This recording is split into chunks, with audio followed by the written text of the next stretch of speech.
Les fêtes de fin d'année approchent à grands pas hein, et au-delà des spectacles culturels, eh bien, sachez que le sport ne reste pas en marge hein, avec l'organisation de tournois pour régayer la jeunesse et surtout l'unir autour de thèmes fédérateurs. Eh bien, la Fondation DRO, représentée ce soir sur le plateau de la Grande Team par sa chargée de communication, Madame Carla Bonito, qui arrive tout de suite.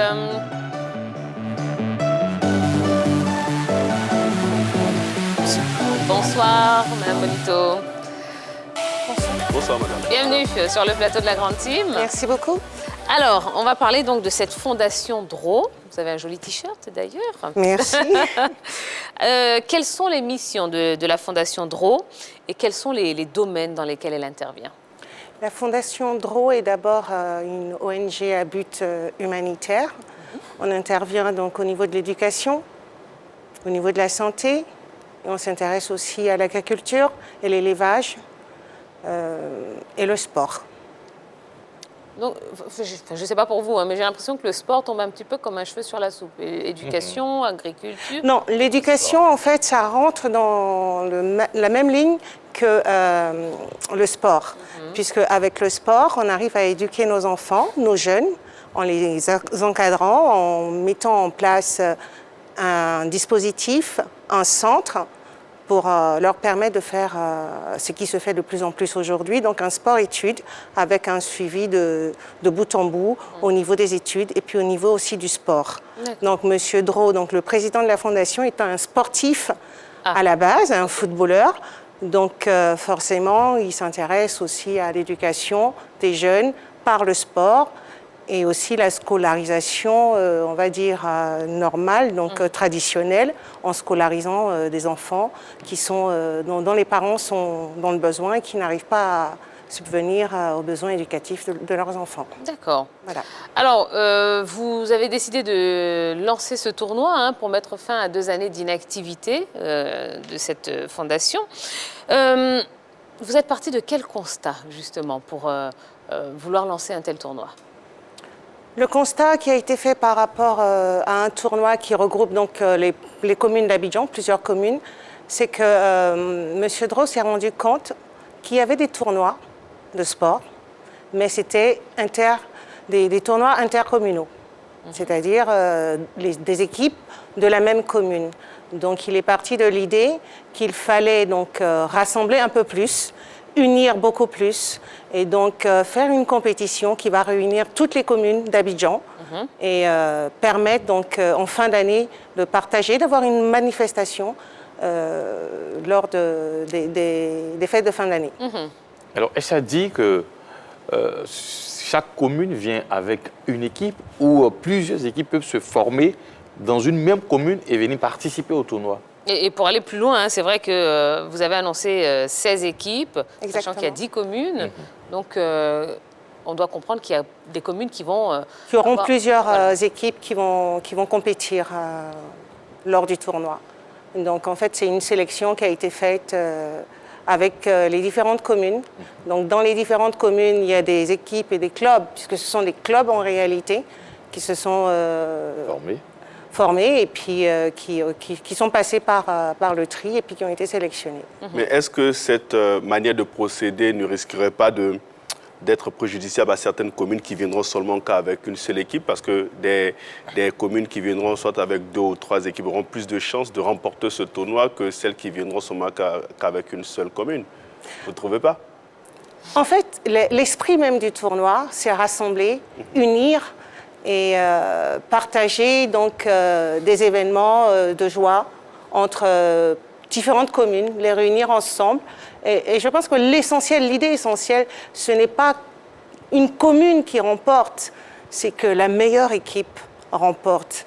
Donc si on a 3 équipes de la même commune, que les 3 équipes se retrouvent les 2 équipes de la même commune se retrouvent en finale, c'est pas ça l'idée qu'il y a derrière. L'idée, c'est quand même l'unité et que la meilleure équipe remporte la compétition. Est-ce qu'aujourd'hui, à ce stade des préparatifs, on peut dire que toutes les communes de la ville d'Abidjan seront représentées à ce tournoi? Est-ce que toutes les communes au moins ont envoyé une équipe? Oui, toutes les communes auront une équipe. Oui. parce que lors du tirage au sort, toutes les communes étaient présentes, oui. D'accord. Bon, vous pouvez nous expliquer un peu la formule de votre tournoi? Le tournoi, en fait, va se faire les premiers matchs, ce sera un match par jour. On commence le 14, le match d'ouverture. Les animations vont commencer à partir de 14 h. Le premier match, le 14, c'est à 16 h. Et tous les jours, il y aura un match. Le dernier match, c'est le 24. On laisse un temps de repos. Jusqu'au 27, on reprend. Le 28, on a la demi-finale. On laisse un jour de repos. Et la finale, le 30. Donc, tous les matchs, le premier match à 16 h, la finale à 16 h. Et le reste des journées, ce sera à partir de 15 h. Alors, pour revenir sur le format, bien sûr, est-ce que c'est pas poule ou bien c'est différentes poules ou c'est une poule unique, c'est un championnat qui va se jouer? 8e, quart, demi, finale. Il n'y a pas de poule. Il n'y a pas de poule. C'est une rencontre tous les jours et l'équipe qui perd est systématiquement éliminée. Ah, d'accord. Oh. Comme on le dit à bien un coup KO. Un coup KO, hein, voilà, exactement. Vous perdez, c'est terminé. Vous êtes éliminé, voilà. D'accord. Bon, ah ben là, c'est chaud, là. Hein. Et là, c'est très chaud. Alors, bon, on est dans une période de pandémie, hein, et évidemment, on ne peut pas passer à côté de cet aspect. Bien sûr. Est-ce qu'il y a des dispositions particulières qui ont été prises vis-à-vis de la pandémie de la Covid-19? Toutes les dispositions ont été prises au niveau sanitaire, comme sécuritaire d'ailleurs. Donc au niveau du Covid, il y aura tout le nécessaire.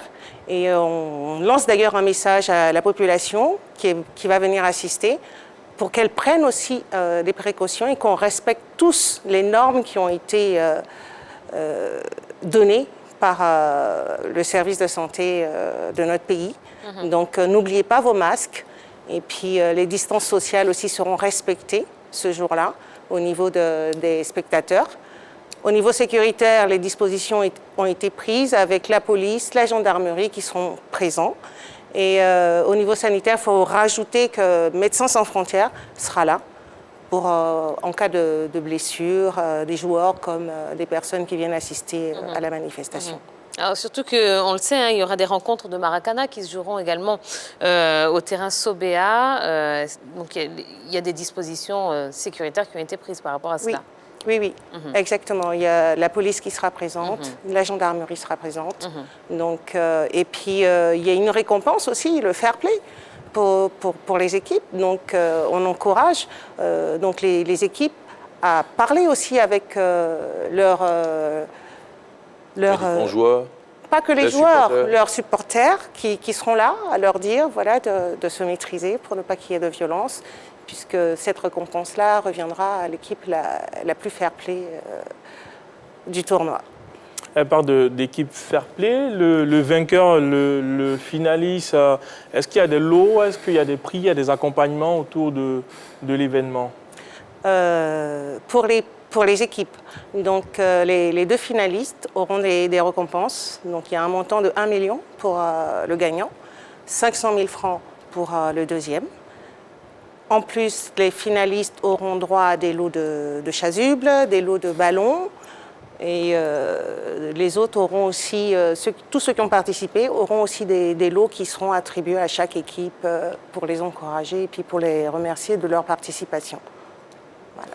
Alors, quelle trace est-ce que vous espérez laisser à travers ce tournoi? L'essentiel, donc, c'est pour nous, pour la Fondation DRO, c'est de dire qu'il faut casser les barrières. Et le Maracana a été choisi justement parce que le Maracana casse toutes les barrières. Il n'y a pas d'âge, il n'y a pas de barrière sociale. Tout le monde se retrouve dans n'importe quel quartier. Il suffit d'avoir un petit espace. On met en général 2 petits cailloux pour faire nos poteaux. On n'a pas besoin d'un grand terrain. Et puis on joue au foot.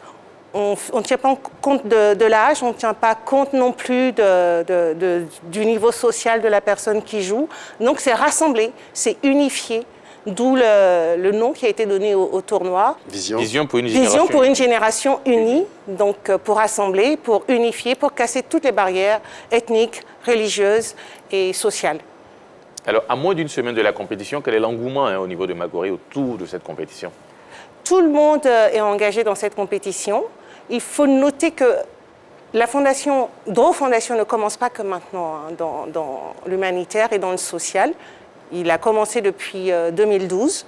Il a fait déjà beaucoup d'activités, il a fait beaucoup de dons en vivre et en non-vivre, pas que dans le sud d'Abidjan, plus concentré dans le sud, mais il y a eu aussi des dons à Trècheville, CHU de Trècheville, il y a eu des dons à Yopougon, au quartier Mossikro. Tout le monde pourra voir les images sur notre page Facebook, la page Facebook de la Fondation. Donc, il y a un engouement, il y a déjà une équipe qui est là, qui est présente, qui le soutient, qui soutient la Fondation, parce qu'ils ont déjà vu tout l'apport que M. Draw a déjà apporté à la population défavorisée et nécessiteuse des différentes communes. Est-ce que la municipalité soutient l'événement? Pour l'instant, on n'a pas réellement pris de contact direct avec la municipalité, mais on reste ouvert et comme la compétition commence que le 14, les démarches ne sont pas encore terminées. Okay. Alors, c'est le football que vous avez choisi pour véhiculer vos informations. C'est une très bonne chose.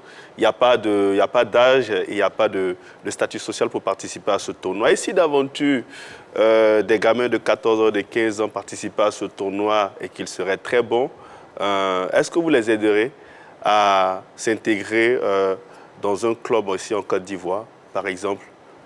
Déjà, il faut préciser une chose. Les équipes... Puisque vous faites du social. Oui, mais les équipes qui participent au tournoi, ce sont des clubs déjà à la base. Donc, ce n'est pas des équipes qui se forment du jour au lendemain qui vont participer au tournoi. Non, non, ce sont des clubs donc déjà formés, constitués de façon interne. Sauf que c'est du Maracana et le côté, même si le Maracana, comme j'aime à le dire, est né sur nos campus dans les années 60 à Cocody et que c'est un sport qui est reconnu comme créé par les Ivoiriens, c'est pas très professionnalisé encore, comme le football traditionnel. Donc non, ce sont des équipes. Maintenant, comme le disait M. Draw à la conférence de presse, il est clair que la compétition, c'est de voir les meilleures équipes compétir. Et pour l'instant, leur donner cette nouvelle qu'il y aura des sélectionneurs, ainsi de suite, ce sera un peu les distraire et puis faire passer au second plan l'esprit d'équipe et cet esprit d'unité que prône la Fondation Draw. Donc, si on a cette information, malheureusement, je ne pourrais pas vous la donner. Mais en tout cas, il y aura plein de surprises ce jour-là. Et pendant ce tournoi-là, pardon. D'accord. Allez, Madame Bonito, je vous laisse rappeler donc, les dates, le lieu, l'heure, et puis inviter les gens à venir, bien sûr. D'accord, merci beaucoup. Donc, le tournoi aura lieu à Marcory, au stade Sobéa, près de la pharmacie INJS. L'ouverture, c'est le 14, avec des animations. Donc, il y aura durant tout le tournoi des animations, des artistes qui vont venir. Et à partir de 16h, le coup d'envoi. Le lendemain et jusqu'au 24, ce sera à 15h, mais il y aura toujours des animations à partir de 14h. Et le 27, on reprend, on fait une pause pour Noël, on reprend le 27. Le 27 et le 28, les matchs vont débuter à 14h. Ensuite, la finale, donc toujours les animations qui commencent à 14h et le match à 16h. Y a-t-il un parrain pour cet événement? Si oui, lequel? Pour l'instant, on ne donne pas cette information-là, mais pour l'instant, on n'a pas encore officiellement décidé de faire parrainer le tournoi. C'est vraiment Draw Fondation et M. Draw et toute l'équipe qui le soutient depuis 2012 qui soutient le tournoi. Voilà, le parrain, c'est M. Draw. C'est amplement suffisant, monsieur. Voilà, tout à fait. Ben, merci beaucoup. Merci à vous. On espère que ça va être un grand succès, mais on n'en doute absolument pas. On vous souhaite juste une pleine réussite et voilà, que de la réussite. C'est tout ce qu'on peut vous souhaiter, ma foi. Oui. Et beaucoup de courage. Oui, allez-y. J'invite donc la population, puisque tout à l'heure, j'ai pas terminé. J'invite toute la population. Donc, on est pendant les périodes de vacances. Il y aura des vacanciers, il y aura tous les élèves sont en vacances. Je demande aux parents, puisqu'il n'y a pas vraiment de manifestation organisée en cette fin d'année, de faire venir leurs enfants. Tout est au niveau sanitaire, au niveau sécuritaire, toutes les dispositions ont été prises. Donc qu'ils n'hésitent pas, qu'ils viennent faire découvrir le Maracana pour ceux qui ne le connaissent pas, qu'ils viennent se détendre, partager un moment de joie, d'unité et puis se retrouver pendant ces jours, quasiment 2 semaines, à faire dans la joie et puis dans le partage. Absolument. Voilà. Absolument. Eh bien, merci beaucoup. Je ne sais pas, vous y serez certainement, messieurs. Ah oui, hein? c'est fort probable. C'est fort probable, absolument. Des grands fans de Maracana. Hein, absolument. Dans un instant, on va recevoir monsieur Diaby Sekana. Est-ce que vous le connaissez? Bien sûr, bien sûr, bien sûr. On connaît la génération 92, j'ai regardé, j'ai eu la chance de regarder cette génération-là remporter la Coupe d'Afrique et puis j'ai encore les yeux de petite fille qui brillent. Oui, on les connaît tous, Guaméné, Youssouf Fofana, tous ces joueurs, Gadjiseli, tous ces joueurs, oui. Et bien voilà, juste après vous, bon malheureusement ce sera un chassé-croisé, hein, mais bon c'est pas grave, la prochaine fois vous serez côte à côte, hein, pourquoi pas. Nous allons recevoir donc Diaby Sekana, un ex-international ivoirien, donc ne bougez pas. Non, on revient après la pub, j'ai oublié. Je manque à tous mes devoirs en tant qu'arbitre international de mon état. Bref.